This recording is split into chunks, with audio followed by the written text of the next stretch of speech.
శ్రీమతి అఖిలప్రియ భూమా.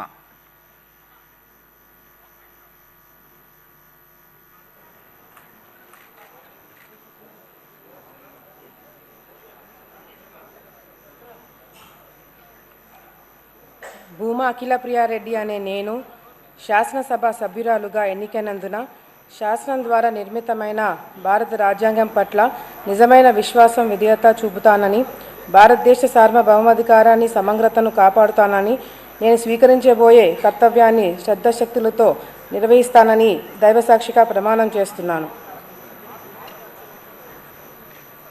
ఆంధ్రప్రదేశ్ శాసనసభ సభ్యురాలనైన భూమా అఖిలప్రియారెడ్డి అనే నేను సభా నియమాలకు కట్టుబడి ఉంటానని, వాటిని అనుసరిస్తానని, సభా మర్యాదలను కాపాడుతానని, సాంప్రదాయాలని గౌరవిస్తానని దైవసాక్షిగా ప్రమాణం చేస్తున్నాను.